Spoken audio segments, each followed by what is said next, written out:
Sinasabi nila, korap ka. Anong sinabi ni Mayor Magalong? Ito, waiver. Isasubmit ko yan sa opisina doon. Pwede niyong tignan lahat ng kayamanan ko. Pwede niyong tignan yung ari-arian ko. Kung lahat ng sinasabi niyo, yung taxi, yung good taste, yung parkway, may hospital ako, may sasakyan akong ganyan. Tignan nyo, waiver.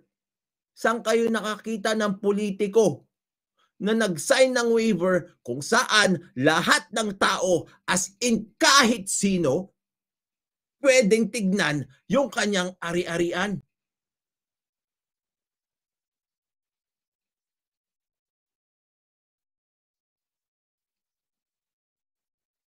Tanga ka na lang kung ang paniniwalaan mo ay yung taong naninira.